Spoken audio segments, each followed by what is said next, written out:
उस रात मदीने में एक ऐसी आयत नाजिल हुई जिसने पूरी कायनात को हिला कर रख दिया। ये कुरान की सबसे बड़ी आयत थी। इसके अंदर ऐसे राज पोशीदा थे कि शैतान और जिन भी इसके सामने झुकने पर मजबूर हो गए। तसव्वुर करो, एक दरवाजे के पीछे राजों की दुनिया आबाद हो, एक मावाराई आलम तुम्हारा मुंतजिर हो। आयतुल कुर्सी उस दरवाजे की अजीम कुंजी है। इसमें इस्मे आज़म से मुताल्लिक निशानियां छुपी हैं। ये निशानियां हजारों साल से मुख्फी चली आ रही हैं। बुजुर्गों की रूहानी बसीरत इसी आयत से जागती थी। वो रूहानी और जिस्मानी दोनों जहानों के असरार का सफर करते थे। आज तुम देखोगे कि जादूगर, जिन और शैतान आयतुल कुर्सी से क्यों डरते हैं। तुम इसके वो राज भी जानोगे जो दिलों को बदल देते हैं। इससे पहले चैनल को सब्सक्राइब कर दें, वीडियो को लाइक करें ताकि मालूमात ज्यादा लोगों तक पहुंचे। आऊज़ु बिल्लाहि मिनश शैतानिर रजीम, बिस्मिल्लाहिर रहमानिर रहीम। अल्लाहु ला इलाहा इल्ला हुवल हय्युल कय्यूम। आयतुल कुर्सी सूरह बकरह की आयत नंबर 255 है। इसमें 9 जुमले हैं। सही हदीस के मुताबिक इस आयत में इस्मे आज़म मौजूद है। इस्मे आज़म वो नाम है जो अल्लाह की सबसे बड़ी कुदरत का हामिल है। नबी सल्लल्लाहु अलैहि वसल्लम ने फरमाया कि अल्लाह की कुर्सी पूरी कायनात से बड़ी है। कुर्सी का मकाम इंसानी अक्ल से बाहर है। कुर्सी अर्श के मुकाबले में एक छोटी सी अंगूठी जैसी है।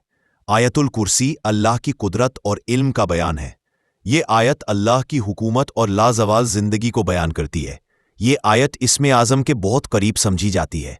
अगर हम गैब की दुनिया में आयतुल कुर्सी के असरात देख सकें तो दिल लरज़ जाए। सहीह अहादीस में इसके हैरत अंगेज वाक़यात मौजूद है। अबू हुरैरा का मशहूर वाक़या इसी आयत से मुताल्लिक़ है। रसूल सल्लल्लाहु अलैहि वसल्लम ने उन्हें ज़कात के माल की निगरानी पर मुकर्रर किया। एक रात एक अजीब मखलूक उनके पास आई।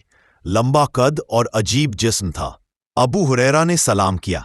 उन्होंने पूछा, तू जिन है या इंसान? उसने कहा, मैं जिन हूं। उसने फ़कीर होने का बहाना किया। अबू हुरैरा ने उसे छोड़ दिया। सुबह नबी सल्लल्लाहु अलैहि वसल्लम ने फरमाया, वो झूठा है, वो फिर आएगा। अगली रात वो वाकई वापस आया, फिर झूठ बोला, फिर वादे किए। अबू हुरैरा ने फिर छोड़ दिया। नबी सल्लल्लाहु अलैहि वसल्लम ने कहा, तीसरी रात भी आएगा। तीसरी रात अबू हुरैरा ने उसे पकड़ लिया। उसने कहा, मुझे छोड़ दो, एक राज बताता हूं। जब तुम सोने लगो तो आयतुल कुर्सी पढ़ लिया करो। सुबह तक अल्लाह तुम्हारी हिफाजत पर फरिश्ता मुकर्रर कर देगा। कोई शैतान करीब नहीं आ सकेगा। सुबह अबू हुरैरा ने यह बात नबी सल्लल्लाहु अलैहि वसल्लम को बताई। नबी सल्लल्लाहु अलैहि वसल्लम ने फरमाया, इसने इस दफ़ा सच कहा, हालांकि वो बहुत बड़ा झूठा है। और अबू हुरैरा, तुम जानते हो वो कौन था? वो शैतान था। जो आयतुल कुर्सी पढ़ता है, अल्लाह उसकी हिफाजत पर फरिश्ता मुकर्रर कर देता है। शैतान करीब तक नहीं आ सकता। कुर्सी का मतलब है तख्त। नबी सल्लल्लाहु अलैहि वसल्लम ने फरमाया, 7 आसमान कुर्सी के मुकाबले में छोटी अंगूठी जैसे हैं। कुर्सी अर्श के सामने एक छोटी सी चीज है। कायनात कुर्सी के सामने एक जर्रा है। कुर्सी अर्श के सामने एक बहुत छोटा नुक्ता है। उल्मा के मुताबिक कुर्सी जिस्मानी दुनिया का आखिरी किनारा है। अर्श रूहानी दुनिया का किनारा है। अर्श के कोने से कोने तक का फासला 50 लाख साल है।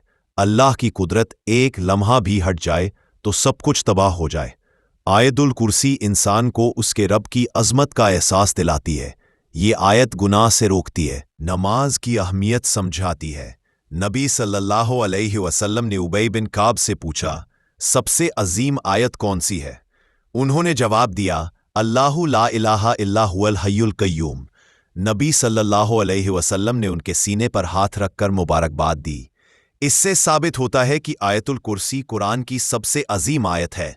जो फ़र्ज नमाज के बाद आयतुल कुर्सी पढ़ ले, उसके और जन्नत के दरमियान सिर्फ मौत रहती है। आयतुल कुर्सी हिफाजत देती है, शैतान से नजात देती है, रिस्क में बरकत देती है, बीमारियों से शिफा मिलती है, दिल को सुकून मिलता है, रूहानी तरक्की होती है। हर अच्छी बात अल्लाह की तरफ से है, हर गलती मेरी तरफ से। अल्लाह हम सब को आयतुल कुर्सी के नूर से फ़ायदा उठाने की तौफीक दे। आमीन।